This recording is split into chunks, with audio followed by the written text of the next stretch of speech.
होली का त्यौहार है, सभी लोग रंगों के साथ जो है होली खेलते हैं। और इसी के साथ आपको बता दें कि होली के पर्व के दौरान लोगों को काफ़ी ज़्यादा समस्याएं होने लग जाती हैं। इससे पहले हमने आपको बताया था डॉक्टर श्रेयांश के साथ कि किस तरीके से होली खेलने से पहले हमें जो है अपनी स्किन का ध्यान रखना चाहिए। वहीं अब हमारे साथ मौजूद है कीर्ति तिवारी जी। आपका न्यूज़ आवर में बहुत बहुत स्वागत है। धन्यवाद। चलिए, तो सबसे पहले जिस तरीके से होली का त्यौहार आ रहा है और लोग जो है रंगों से खेलते हैं, आप बताइए कि किस तरीके से जो लोगों को इस स्किन से जो है रिलेटेड प्रॉब्लम्स होना स्टार्ट हो जाती है रंगों से, उससे कैसे बचा जा सके। ठीक है, सबसे पहले तो मैं आप सभी को होली की बहुत बहुत शुभकामनाएं देती हूं और सभी से ये अनुरोध करती हूं कि बहुत ही अच्छे से अपना ध्यान रखते हुए होली खेलें।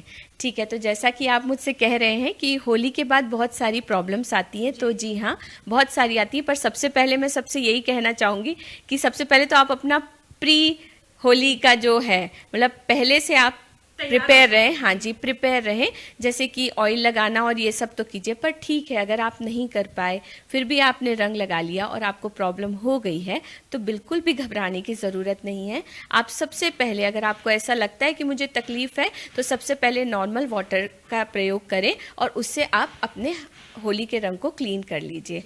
और उसके बाद में अगर किसी को ऐसा लगता है कि मेरे को बहुत ज़्यादा जलन या कुछ इस प्रकार का हो रहा है, तो तुरंत आप किसी भी डर्मेटोलॉजिस्ट या कॉस्मेटिक एक्सपर्ट से संपर्क करें। चलिए, तो ये तो बात हो गई कि किस तरीके से खुद को पहले प्रिपेयर किया जाए। उसके बाद जो है कुछ घरेलू उपाय भी जो आपने बताया कि किस तरीके से पानी से जो है वॉश करना चाहिए, कलर निकालना चाहिए। उसके बाद ही जो है हमें डॉक्टर को दिखाना चाहिए और जो अन्य है ट्रीटमेंट वो करवाने चाहिए। अब अगर बात की जाए तो आजकल युवाओं को देख लिया जाए या फिर महिलाओं में भी त्योहारों को लेकर काफ़ी ज़्यादा उत्साह नज़र आता है। तो आप एक मेकअप आर्टिस्ट के रूप में भी जो है जानी जाती है। वहीं महिलाएँ आती हैं मेकअप कराने के बाद जो होली खेलने जाती हैं, उसके बाद मेकअप और होली का रंग जो है चेहरे पर मिक्स हो जाता है। तो उससे कैसे बचा जा सके और जो उसके साइड इफेक्ट होते हैं उससे कैसे बचा जा सके। जी हाँ, अब आजकल क्योंकि होली पार्टीज़ का बहुत ज़्यादा चलन हो गया है और सभी लोग चाहते हैं जब हम होली पार्टी में एंटर करें तो बहुत ही खूबसूरत लगे, उसके लिए सभी लोग आते हैं मेकअप कराएं। पर आप अपने मेकअप आर्टिस्ट को ये कहिए कि मुझे बिल्कुल ही सिंपल और लाइट मेकअप, जिसमें कि आपने मॉइस्चराइज़र का ज़्यादा प्रयोग किया हो, इस प्रकार का मेकअप करें, ना कि बहुत ज़्यादा मेकअप प्रोडक्ट्स कम से कम यूज़ हों। इससे केमिकल, हाँ, केमिकल से आप जितना कम से कम प्रयोग करवाएं उतना अच्छा है। तो ये आपको सबसे पहले आप जो मेकअप प्रोडक्ट्स यूज़ कर रही हैं उसमें भी आपको देखना पड़ेगा। आजकल मार्केट में बहुत अच्छे मेडिकेटेड SPF अवेलेबल हैं, जिसमें कि SPF के साथ में आपको फाउंडेशन का टच होता है, तो आप उस प्रकार का फाउंडेशन यूज़ कीजिए। तो वो ना सिर्फ आपकी स्किन को ग्लोइंग स्किन तो आपकी दिखेगी, लेकिन वो उतना ही सेफ रहेगा अगर आप इस प्रकार की होली पार्टीज़ में जाते हैं तो। लेकिन अगर फिर भी अक्सर हमने देखा है मेकअप प्रोडक्ट आप लगा करके होली मिलन समारोह आदि में जाने के बाद अक्सर लोगों को रैशेस, रेडनेस, एक्ने की प्रॉब्लम ये सब आ जाती है। तो उसके लिए मैं यही कहूँगी कि आपको बिल्कुल होली खेलने के बाद में अगले 5-6 दिन तक बिल्कुल कोई भी प्रकार का कोई ट्रीटमेंट, कोई मेकअप यूज़ नहीं करना है। आपको सिर्फ और सिर्फ हाइड्रेटेड रहना है और ज़्यादा से ज़्यादा मॉइस्चराइज़र SPF का प्रयोग करना है। बिल्कुल भी किसी भी प्रकार का केमिकल बेस्ड प्रोडक्ट आप अपने फेस पे, हेयर पे बिल्कुल भी ना अप्लाई करें। चलिए, तो जिस तरीके से इन्होंने बताया अब इनसे जानेंगे। ये तो बात हो गई स्किन की। वहीं लोग जाते हैं रंगों से, कुछ लोगों के जो है हेयर में प्रॉब्लम होने लग जाता है। मतलब कि जिस तरीके से देखा जाए तो ड्राई हो जाता है बहुत ज़्यादा हेयर और लोगों के बाल झड़ने लग जाते हैं। तो इससे कैसे बचा जा सकता है, क्या क्या ट्रीटमेंट करने चाहिए, क्या घर पर भी हम जो है इसका उपयोग कर सकते हैं, और घरेलू अगर हम किसी चीज़ का उपयोग करते हैं तो उसे कैसे किया जाए, क्या क्या सावधानियाँ रखनी चाहिए। जी बिल्कुल, अब हेयर की बात आती है तो सभी को आजकल अपने हेयर को लेकर के बहुत केयरफुल हैं सब लोग। पर हाँ, आप अगर कलर खेलते हैं तो सबसे पहले तो मैं आपको यही सलाह दूंगी, कलर खेलने से पहले आप अपने हेयर को अगर हो सके जितना से ज़्यादा आप ऑयलिंग करके खेलें तो अच्छा होगा। आप अगर किसी से कवर कर सकते हैं, रुमाल से, कपड़े से या किसी भी चीज़ से कवर करके खेलें तो बेटर होगा, पर ऐसा हर बार संभव नहीं होता है। तो ठीक है, अगर आपके बाल डैमेज हो गए हैं तो वही करेंगे हम। सबसे पहले आप घर आते हैं होली खेलने के बाद में, आप वार्म वाटर से, मतलब बिल्कुल गुनगुने पानी से अपना हेयर वॉश करें। किसी भी माइल्ड शैम्पू से कीजिए जो पैराबेन्स फ्री हो, जिसमें बिल्कुल भी केमिकल ना हो। तो उसके लिए आप कहीं भी ले तो लेते वक्त आप इस चीज़ का ध्यान रखें कि हम कौन सा शैम्पू प्रयोग में ला रहे हैं। फिर उसके बाद में हम आते हैं, ड्राई हो जाते हैं हेयर्स और हमारे पास आते ही हैं, तो उसके लिए सबसे सेफेस्ट जो है तरीका ट्रीटमेंट है वो है स्पा। अगले 8-10 दिन तक आप किसी भी प्रकार के केमिकल वर्क पे ना जाएं, केराटिन स्मूथनिंग आदि मत कराइए। आप अगर आपने होली खेला है सिर्फ और सिर्फ स्पा कराइए। चलिए, ये बात हो गई। आपने जिस तरीके से बताया होली खेलने के बाद जो है स्पा कराना चाहिए, उसके बाद जो है दूसरे ट्रीटमेंट कराना चाहिए। वहीं कुछ लोगों के साथ ये प्रॉब्लम होती है कि कुछ लोग जो है ऑयल हेयर में नहीं लगा पाते, उन्हें सिर दर्द जैसी प्रॉब्लम्स होना स्टार्ट हो जाती है। तो इस सिचुएशन में वो लोग अपने हेयर पे और क्या अप्लाई कर सकता है? देखिए, अगर आप ऑयलिंग नहीं कर सकते हैं तो एक्चुअली ऑयलिंग बहुत देर तक आपको लगाना भी नहीं है। एक्चुअली ऑयलिंग को लेकर के हमारे यहाँ पे बहुत सारे मिथ्स हैं। लोग दिन भर ऑयल लगा कर रखते हैं। एक्चुअली ऑयलिंग का सिंपल है, आप नाइट में लगाइए या सिर्फ 1 आवर के लिए लगाइए। अगर आप पूरा नाइट नहीं लगा सकते हैं तो नाइट में भी मत लगाइए। अगर आपको कोई परेशानी है, जस्ट फॉर एन आवर आप लगाइए, हल्का सा टॉवल से, जिसको कि आप गर्म पानी में घर पे वो कर सकते हैं, और उससे आप हल्का सा उसमें स्टीम दे दीजिए। और अगर आप पार्लर आदि में कराते हैं तो आपको अच्छे से स्टीम दे दिया जाएगा। 1 घंटे की ऑयलिंग के बाद में मुझे नहीं लगता आपको कोई परेशानी होगी। चलिए, वहीं इसी के साथ अगर बात की जाए तो ऑयल के अलावा क्या हम अपने हेयर पे जो है एलोवेरा जेल यूज़ कर सकते हैं या फिर कंडीशनर यूज़ कर सकते हैं पहले? देखिए, सबका हेयर अलग अलग होता है। मार्केट में हर टाइप का प्रोडक्ट अवेलेबल है। आप जैसे कह रही हैं कि एलोवेरा जेल यूज़ कर सकते हैं, कई लोग कई घरेलू उपाय दही और ये सब लगाते हैं। मैं आप सबको यही सलाह देना चाहूँगी, देखिए हम लोग सब सेम नहीं हैं और सबके हेयर, सबकी स्किन सेम नहीं होती है, तो आप लोग कभी भी ऐसी चीज़ें नहीं अप्लाई करें। सबसे पहले आप अपने स्किन और हेयर को जानें। ऐसा नहीं है कि एलोवेरा से रिलेटेड जो भी जेल्स और जो भी मार्केट में अवेलेबल है वो ख़राब होते हैं, लेकिन वो आपको सूट करेंगे कि नहीं करेंगे ये आपको नहीं पता है। तो इसके लिए मैं आपको यही वो कहना चाहूँगी कि सबसे पहले तो आप अपने स्किन और हेयर को समझें। किसी भी अच्छे डर्मेटोलॉजिस्ट या कॉस्मेटिक एक्सपर्ट से मिले तो वो आपको ये सलाह देंगे कि आप ये घरेलू उपाय कर सकते हैं कि नहीं कर सकते हैं, क्योंकि कई बार हम अच्छा करने के चक्कर में अपने स्किन और हेयर को डैमेज कर लेते हैं।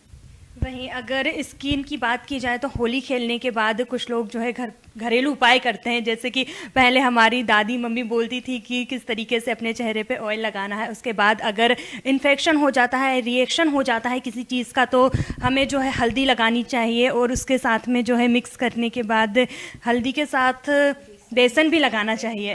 तो ये किस तरीके से आप देखती हैं कि आप जो है लोगों को सजेस्ट करेंगी कि इस तरीके से जो है उपयोग करना चाहिए? देखिए, मैं इस चीज़ में बिल्कुल बहुत सारी चीज़ें हैं, और अगर मैं ये कह दूं कि मम्मी लोग गलत कहती हैं तो मेरी मम्मी भी मुझे डांटेगी। तो मैं आपको ये कहती हूँ, ऐसा नहीं है कि हमारी मम्मी, दादी, नानी हमें गलत कहती हैं, बिल्कुल नहीं कहती हैं। पर मैं वही चीज़ फिर से दोहराऊंगी आपके साथ में कि सबकी स्किन एक सी नहीं होती है और सबको बेसन, हल्दी और ये उपटन वगैरह, और मैं तो कहूँगी कलर खेलने के बाद आप सिर्फ और सिर्फ कच्चा दूध यूज़ कीजिए, वो सबसे बेस्ट है। या फिर एलोवेरा जेल है, ये सब चीज़ें यूज़ कीजिए, ये सबसे सेफ और कूलिंग इफेक्ट देता है। और जब आप कलर खेल लेते हैं उसकी वजह से अगर आपको कुछ ईचिंग हो रही है, रेडनेस आ रही है, तो मेरे ख्याल से ये कूलिंग इफेक्ट देने वाले जो प्रोडक्ट्स होते हैं जो हर स्किन को सूट कर जाते हैं, यही आपके काम आएंगे। तो कुछ भी चीज़ों का, किसी भी प्रकार की घरेलू चीज़ों का प्रयोग करने से पहले आप समझ लें कि वो आपको सूट करेगा कि नहीं करेगा। सबसे पहले जैसा कि इन्होंने बताया कि आप अपनी स्किन को पहले समझें कि क्या आपके ऊपर जो है अप्लाई करने से आपको साइड इफेक्ट नहीं होगा। वही बात की जाए ड्राई स्किन वालों की, तो ड्राई स्किन वालों को अपने फेस पे क्या अप्लाई करना चाहिए, क्योंकि उनकी स्किन तो पहले से ही इतनी ज़्यादा ड्राई होती है? जी हाँ, ड्राई स्किन के लिए मैं बोलूँगी ये जो इस वक्त का वेदर है ये भी ड्राई में ही जाएगा अभी। इसके बाद में जब और ज़्यादा गर्मी आएगी तब थोड़ा सा सूदिंग होगा स्किन के लिए, लेकिन ये जो वक्त है जिसमें ठंडा और गर्म दोनों है तो ये थोड़ा ड्राई वेदर माना जाता है। जिनकी ड्राई स्किन है ऑलरेडी वो ज़्यादा से ज़्यादा मॉइस्चराइज़र का उपयोग करें। ऐसा मॉइस्चराइज़र यूज़ करें जो कि आपकी स्किन को, जैसे कि बहुत सारे अच्छे जो पैराबेन फ्री हो और जिसमें कि केमिकल्स ना हो ज़्यादा, जो आपको और ज़्यादा ड्राई करें। मार्केट में अवेलेबल जो भी जितने भी क्रीम्स होते हैं उनमें कुछ भी कर ले हम, केमिकल्स होता ही है। तो आप किसी भी अच्छे डर्मेटोलॉजिस्ट से लिखवाएं, अपनी ड्राई स्किन के लिए मॉइस्चराइज़र और SPF यूज़ करें तो बेटर होगा। आप जो SPF यूज़ करते हैं, 2 टाइप के SPF है मार्केट में, एक वाटर बेस्ड SPF है और एक होता है क्रीम बेस्ड। क्योंकि आपकी स्किन ड्राई है तो इट इज़ बेटर आप क्रीम बेस्ड SPF भी आप क्रीम बेस्ड ही यूज़ करें, वाटर बेस्ड ना यूज़ करें। तो इसके लिए मैं यही कहना चाहूँगी ड्राई स्किन वालों से कि दिन में कम से कम 5 से 6 बार आप अपने फेस पर अप्लाई करें। हाँ, चलिए ये बात हो गई ड्राई स्किन वालों की। अब ऑयली स्किन पे आते हैं। तो ऑयली स्किन वालों की तो फेस वैसे ही बहुत ज़्यादा ऑयली होता है, तो उन्हें अपने फेस पे किस तरीके की जो है चीज़ें अप्लाई करना चाहिए? क्योंकि रंगों के बाद या किसी भी चीज़ से इन्फेक्शन होने के बाद उनके फेस पे पिंपल्स आ जाता है, इससे कैसे बचा जा सके? ऑयली फेस में एक्टिव एक्ने आ जाना बहुत ही कॉमन है। अगर आपको रंग खेलने के बाद में ऐसा लग रहा है कि मुझे प्रॉब्लम हो रही है, अगर वो आप जो यूज़ करते हैं क्रीम्स, उससे अगर सेटल हो रहा है दैट इज़ ओके। अगर नहीं हो रहा है, अगर आपको एक्ने हो गया है तो आप इमीडिएट बेसिस पे डर्मेटोलॉजिस्ट से बात करें और उस एक्ने का ट्रीटमेंट कराएं, ना कि कोई घरेलू उपाय करने की कोशिश नहीं करें, क्योंकि इससे आप अपनी प्रॉब्लम को और ज़्यादा बढ़ा लेंगे।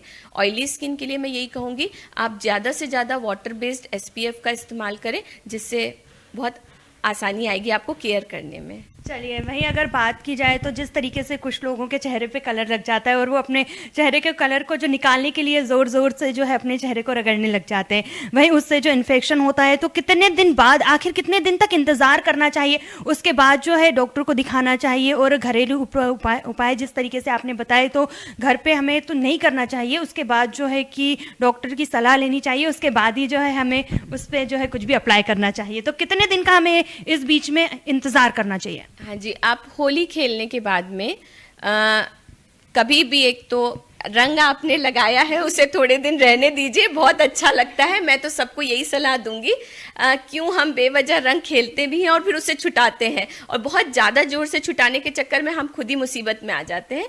तो रंग को लगे रहने दीजिए। और अगर मैं यही कहूँगी कि कम से कम 7 से 8 दिन का आप रखिए अंतराल, उसके बाद ही आप कोई फेशियल्स पे जाइए, कोई ट्रीटमेंट्स कराइए। पर हाँ, कई बार होता है कि इमीडिएट होली के बाद अगर आपके यहाँ पे कोई फंक्शन है या कुछ है, तो उसके लिए हम लोगों के यहाँ पे काफ़ी हमारे खुद के स्पर्श स्किन केयर पर मेडी फेशियल्स हम लोग प्रोवाइड करते हैं, जो कि हम स्किन के अकॉर्डिंग और आपके स्किन डैमेज को देखते हुए करते हैं, सेफ्टी से करते हैं। तो आप ऐसी जगह पर जाकर के मेडी क्लीनअप्स ले सकते हैं। बस। चलिए कृति जी, आपने जो है बहुत ही खूबसूरत सी जो है जानकारी दी है। तो देखा आपने किस तरीके से कृति जी ने हमें बताया है कि किस तरीके से हमें जो है सेफली होली खेलनी है और अपनी स्किन को भी बचाना है। डेड स्किन वालों की बात करें, ऑयली स्किन वालों की बात करें, तो सभी ब्यूटी टिप्स जो है कृति जी ने हमें दी है।